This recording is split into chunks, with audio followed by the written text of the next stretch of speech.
ED म्हणजे काय? त्याचा कारभार कसा चालतो? आपल्या देशात भ्रष्टाचार, घोटाळे काही केल्या कमी होताना दिसत नाहीयेत. काही जण तर सामान्य करदात्यांचे पैसे लुबाडून लंडन सारख्या ठिकाणी ऐशोआराम भोगतायत. यांना आळा कसा घालायचा? तर आज आपण ईडी बद्दल पाहूया थोडक्यात. ईडी म्हणजे काय? या भ्रष्टाचारांवर कडक कार्यवाही व नजर कशी ठेवायची असे प्रश्न तुम्हाला पडू शकतात. मित्रांनो, तुम्ही वर्तमानपत्र किंवा टीव्हीवर बातमी पाहिली असेल, अमुक तमुक नेत्यावर ईडीची नजर, करणार चौकशी, ईडीची नोटीस. मराठीत संपूर्ण माहिती आपण या लेखातून जाणून घेणार आहोत. मंडळी, तुम्ही रेड हा अजय देवगण याचा चित्रपट पाहिला असेलच. आर्थिक गुन्ह्यांचा मुकाबला करणारी तसेच आर्थिक कायद्यांची अंमलबजावणी करणारी यंत्रणा आपल्या भारतामध्ये आहे. हा अर्थ मंत्रालयातील महत्त्वाचा एक भाग आहे. या विभागात भारतीय महसूल सेवेतील अधिकारी काम करतात. भारत सरकारने परकीय विनिमय व्यवस्थापन कायद्यातील तरतुदींचा तपास करण्यासाठी 1 जून 2000 रोजी याची स्थापना केली.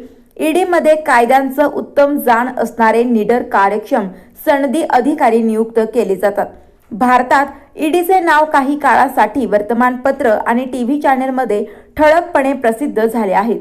ईडीचे नाव मुख्यतः हाय प्रोफाईल प्रकरणामध्ये वापरलं जातं. ईडी ही महसूल विभाग, वित्त मंत्रालय, भारत सरकार अंतर्गत एक विशेष आर्थिक तपास संस्था आहे. ही एजन्सी परदेशी मालमत्ता प्रकरण, मनी लॉन्ड्रिंग, भारतातील बेहिशेबी मालमत्तेची चौकशी करते.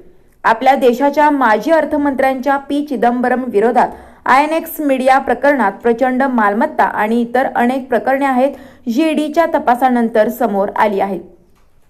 ईडीचा फुल फॉर्म इन्फोर्समेंट डायरेक्टरेट किंवा directorate general of economics informants असा आहे.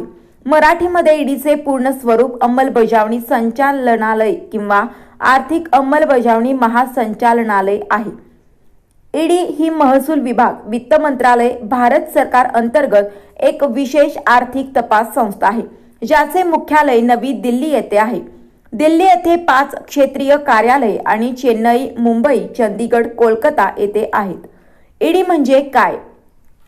ईडी अंमलबजावणी संचालनालय आर्थिक कायदे लागू करण्यासाठी आणि आर्थिक बाबींशी लढण्यासाठी भारतातील एक कायद्याची अंमलबजावणी करणारी एजन्सी आणि आर्थिक गुप्तचर संस्था आहे.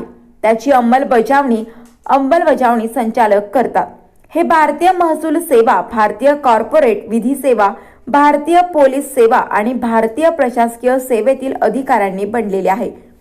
सहसंचालकांच्या अध्यक्षतेखाली अहमदाबाद, बंगलोर, चंदीगड, चेन्नई, कोची, दिल्ली, पणजी, गुवाहाटी, हैदराबाद, जयपूर, जालंधर, कोलकाता, लखनौ, मुंबई, पटना आणि श्रीनगर संचालनालयाची प्रादेशिक कार्यालये आहेत. संचालनालयात उपप्रादेशिक कार्यालये आहेत, जसे भुवनेश्वर, कोझिकोड, इंदूर, मदुराई, नागपूर, अलाहाबाद, रायपूर, देहरादून, रांची, सुरत, शिमला. ही कार्यालये उपसंचालकांच्या अध्यक्षतेखाली आहेत.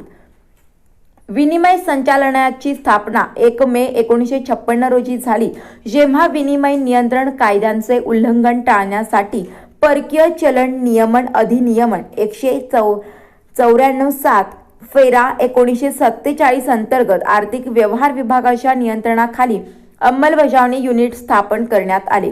वर्ष 1957 मध्ये या युनिटचे अंमलबजावणी संचालनालय असे नामकरण करण्यात आले आणि मद्रासमध्ये दुसरी शाखा उघडण्यात आली. ईडीचे अधिकार. ED foreign exchange regulation act 1973 अंतर्गत काम करत असे. हा कायदा फेरा म्हणून ओळखला जात असे. फेमा 1 जून 2000 रोजी लागू करण्यात आला. काही काळानंतर फेमाशी संबंधित सर्व बाबी देखील ईडीच्या अखत्यारीत आणल्या गेल्या. सध्या ईडी फेरा 1973 आणि फेमा 1999 अंतर्गत कारवाई करते. ईडीचे कार्य. ईडीला फेमा 1999च्या उल्लंघनाशी संबंधित माहिती केंद्रीय आणि राज्य माहिती एजन्सीकडून तक्रारी इत्यादी प्राप्त होते. हे हवाला, परकीय चलन रॅकेटिंग, निर्यात प्रक्रिया पूर्ण न करणे, परकीय चलन परत न करणे आणि फेमा 1999 अंतर्गत उल्लंघन यांचे तपास आणि निर्णय घेते. न्यायालयीन निर्णय कार्यवाही अंतर्गत दंड वसूल करतो. यासाठी तो लिलावाची प्रक्रिया इत्यादी निवडतो. ईडी पूर्वीच्या फेरा 1973 अंतर्गत न्याय खटला अपिलीय निर्णयाशी प्रकरणे व्यवस्थापित करते, अंमलबजावणी संचालनालय शिफारसी करते आणि परकीय चलन संरक्षण आणि तस्करी प्रतिबंधक कायदा अंतर्गत कारवाई करते. हे सर्वेक्षण तपास, जप्ती, अटक, पीएमएलए गुन्ह्यातील गुन्हेगारांविरुद्ध खटला चालवते. ईडी जप्त करणे, जोडणे तसेच पीएमएलए अंतर्गत गुन्हेगारांचे हस्तांतरण या संदर्भात करार करणाऱ्या राज्यांकडे किंवा त्यांच्याकडून परस्पर कायदेशीर सहाय्य शोधते आणि मंजूर करते. ईडीने कोणत्या प्रमुख घोटाळ्यांची चौकशी केली आहे? आदर्श घोटाळा, 2G घोटाळा, शारदा चिट फंड घोटाळा, कोळसा घोटाळा, रॉबर्ट वाड्रा जमीन प्रकरण, कोहिनूर स्क्वेअर घोटाळा, नॅशनल हेराल्ड घोटाळा, IDBI घोटाळा, रोजा व्हॅली केस, महाराष्ट्र सदन घोटाळा अशा अनेक घोटाळ्यांची ईडीने चौकशी केली आहे.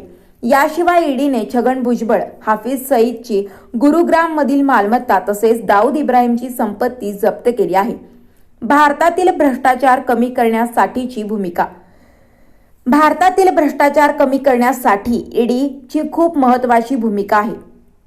ही विशेष एजन्सी आपली कर्तव्ये योग्यरित्या पार पाडते, जेणेकरून मनी लॉन्ड्रिंग आणि काळ्या पैशांशी संबंधित गंभीर प्रकरणांमध्ये गुंतलेल्या दोषींवर निष्पक्ष तपास करून त्यांना कायद्यानुसार शिक्षा होईल.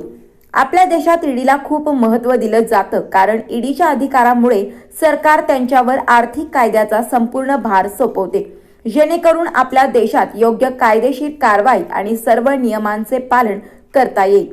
ईडी लोकांना आपल्या देशात किंवा परदेशात कोणत्याही प्रकारच्या मालमत्ता फसवणुकीपासून संरक्षण देते आणि दोषींवर योग्य ती कारवाई करते.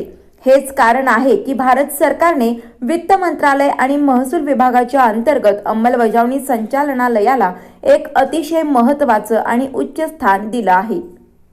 सबस्क्राईब करा तिचा जागर न्यूज. शेजारी दिलेलं बेल आयकॉन म्हणजे घंटी दाबा, जेणेकरून तुम्हाला आमच्या साऱ्या अपडेट्स येत राहतील.